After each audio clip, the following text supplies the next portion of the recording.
আপনারা জানেন যে আমাদের হিন্দু সম্প্রদায়ের যে সকল গণ্যমান্য ব্যক্তি আছে, সম্মানিত সাংবাদিক কিন্তু আছে, তাদের সাথে আলোচনা করে আমরা একটি রূপরেখা তৈরি করেছি।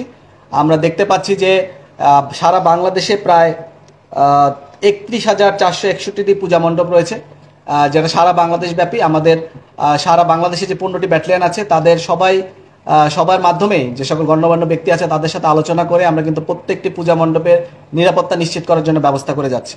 আমাদের গোয়েন্দা নজরদারি আছে, আমাদের যে সার্বিক নিরাপত্তা টহল সেটা আছে, এবং আমাদের প্রত্যেকটি পূজা মণ্ডপের জন্য 10টি 15টি করে, কোনো জেলায় আমরা দেখতে পাচ্ছি যে 10,000-এর মতো পূজা মণ্ডপ আছে।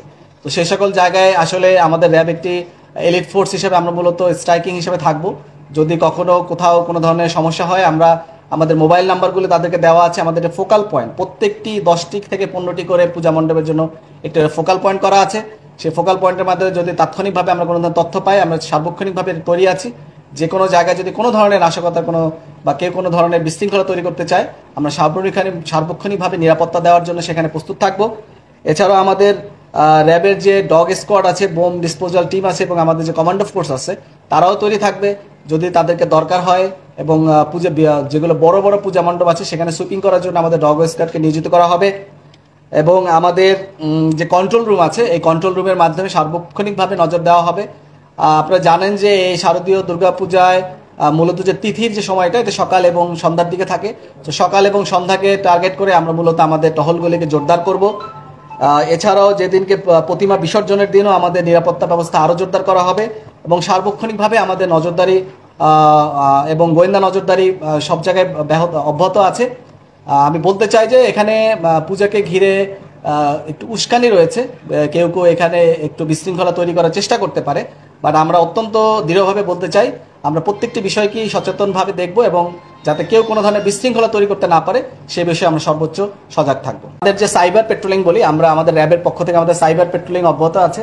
যেখানে আমরা এই ধরনের বিভিন্ন ধরনের প্রোপাগান্ডা বা গুজব দেখতে পাচ্ছি, সেগুলো আমরা সংশ্লিষ্ট কর্তৃপক্ষকে জানাচ্ছি, এবং সেখানে জানানোর মাধ্যমে আমরা সেই সকল গুজবকে যাতে প্রতিহত করতে পারি সেই বিষয়ে আমরা কাজ করে যাচ্ছি। যে আমরা অবৈধ অস্ত্র উদ্ধারে অভিযান পরিচালনা করছি। আমি আপনাদেরকে যেটা বললাম যে সামাজিক যোগাযোগ মাধ্যম বা সোশ্যাল প্ল্যাটফর্ম যেগুলো আছে সেখানে যে ধরনের ভিডিও ফুটেজ ছিল, সেখানে অনেককে আমরা হেলমেট পরিহিত অবস্থায় দেখেছি, এবং আমরা পরবর্তীতে বিভিন্ন যাচাই বাছাই এবং বিভিন্ন তথ্য প্রযুক্তির সহায়তা তাদের পরিচয় নিশ্চিত করেছি, এবং পরিচয় নিশ্চিত করার পরে আমরা কিন্তু তাদেরকে গ্রেফতার করেছি। আপনি দেখতে পারবেন যে জহিরুল ইসলাম রুবেল, তার মাথায় কিন্তু হেলমেট আছে।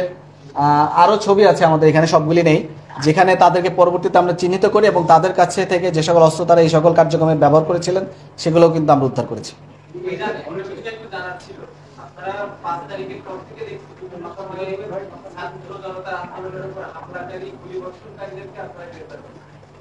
আপনাদের র্যাবের উপরে একটা অভিযোগ ছিল যে হেলিকপ্টার থেকে গুলি করা হয়েছে, বিভিন্ন গণমাধ্যমে সেই অভিযোগ করা হয়েছে। আপনারা যদিও অস্বীকার করছেন যে আপনারা গুলি করেন, কিন্তু সেখান থেকে মানে শিক্ষার্থী বা জনতাকে নিবৃত্ত করার জন্য উপর থেকে আপনারা বিভিন্ন জিনিসপত্র শুনছেন, সেটা ভিডিওতে দেখেন।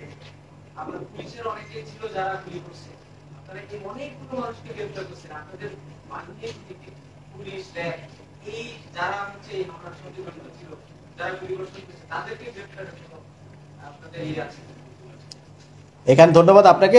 আমি বলতে চাই যে আমাদের র্যাব ফোর্সেসের, আপনারা জানেন যে 5ই আগস্ট পরবর্তী সময় কিন্তু বিভিন্ন বাহিনী থেকে বিভিন্ন জনগণ যারা এই সকল কাজ করেছে তারা কিন্তু পালিয়ে গিয়েছিল, এবং এছাড়াও আমরা দেখবো যে অনেকেই কিন্তু বিভিন্ন বাহিনী কিন্তু কর্মবিরতিতে গিয়েছিল, কিন্তু আমাদের র্যাব ফোর্সেসের কিন্তু কোনো সদস্য কোথাও কোনো কর্মবিরতি করেনি বা কেউ কিন্তু কোথাও পালিয়ে যায়নি।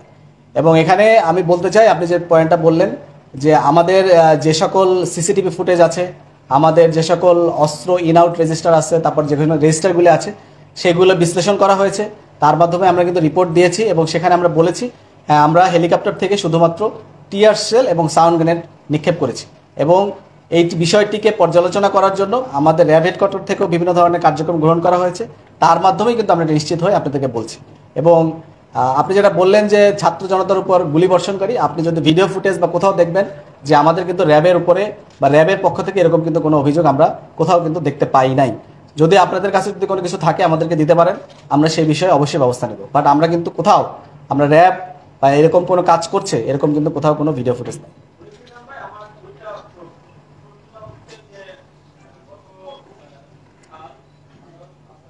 কথাটা শুনতে পাচ্ছি না একটু।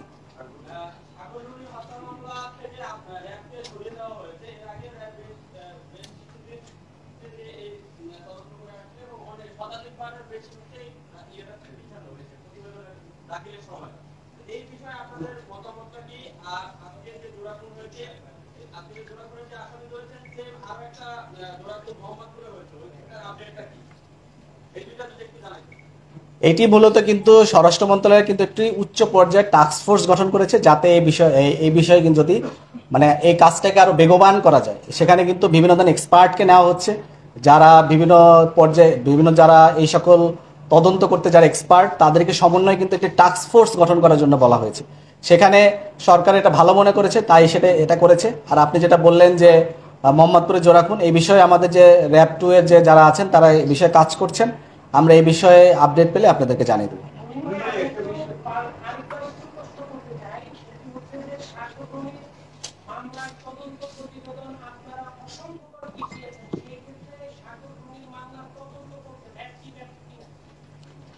এখানে আমি যেটা বলেছি যে এই তদন্তকে আরো বেগবান করার জন্য এবং মহামান্য হাইকোর্ট যেটা মনে করেছে যে এখানে আরো এক্সপার্ট দরকার, বিভিন্নভাবে যারা এই সকল কাজে পারদর্শী তাদেরকে এখানে অন্তর্ভুক্ত করে আরো একটি বড় আকারের তদন্ত টিম গঠন করার জন্য স্বরাষ্ট্র মন্ত্রণালয়কে বলা হয়েছে। এবং তারা এই বিষয়ে কাজ করে একটা নির্দিষ্ট সময় 6 মাসের একটি সময় দেওয়া হয়েছে, যেটা এপ্রিল মাসে তাদেরকে জমা দেওয়ার জন্য বলা হয়েছে। এবং সেই বিষয়ে যদি র্যাবেরও কোনো সহায়তা লাগে আমরা প্রস্তুত আছি, আমরাও সেখানে সহায়তা করব। আমি আপনাকে একটা স্ট্যাটিস্টিক্স দিলাম যে আমরা প্রায় 1170 জনকে গ্রেফতার করেছি, আমরা 200-র উপরে অস্ত্র উদ্ধার করেছি। সো এর মাধ্যমে কিন্তু আপনারা বুঝতে পারেন যে আমরা আসলে কতটা অ্যাক্টিভ আছি। এবং আমরা কিন্তু গতকালকেও আপনারা যদি দেখবেন, গতকালকের খবর বা প্রতিদিনই কিন্তু আমাদের কিছু না কিছু অ্যাচিভমেন্ট আছে। আমরা প্রায় বড় পর্যায়ের 39 জন নেতাকে কিন্তু আমরা এখন পর্যন্ত গ্রেফতার করতে পেরেছি।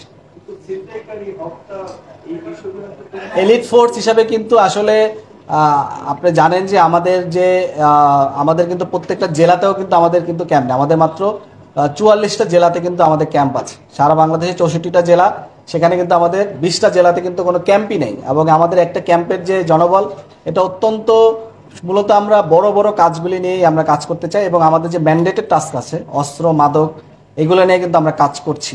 এবং সেখানে আপনি দেখবেন যে আমরা কিন্তু এই যে আপনি ছিনতাই মাদকের কথা বললেন, আমরা কিন্তু ওই যে র্যাব 2 এর যে এখানে জেনেভা ক্যাম্প, সেখানেও কিন্তু আমরা কিন্তু অভিযান পরিচালনা করছি। সেখান থেকে কিন্তু আমরা এই ধরনের যে যারা এই সকল কর্মকাণ্ডের সাথে জড়িত তাদেরকেও কিন্তু আমরা গ্রেফতার করেছি। এবং সারা বাংলাদেশেই কিন্তু এই কার্যক্রম বা এই অভিযান পরিচালিত হচ্ছে। তো সেখান থেকে আমরা আমাদের সামর্থ্যের সবটুকু দিয়ে আমরা চেষ্টা করে যাচ্ছি।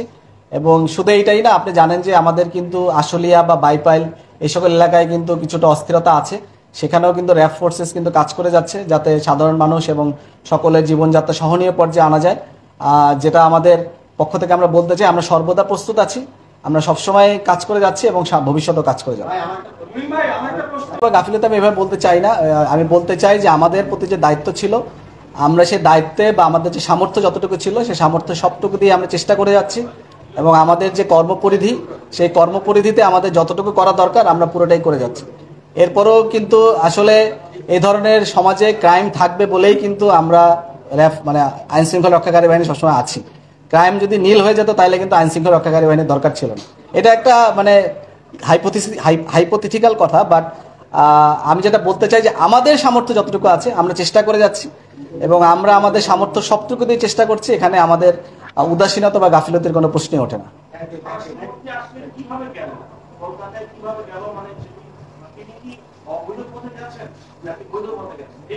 আপনার মতো আমি এটা একটা টিভি চ্যানেলে দেখতে পেয়েছি। আমি আসলে এই বিষয়ে বিস্তারিত জানি না। আপনি যেভাবে জানতে পেরেছেন আমিও ঠিক সেভাবে জেনেছি। আসলে এই বিষয়ে বিস্তারিত তথ্য আমার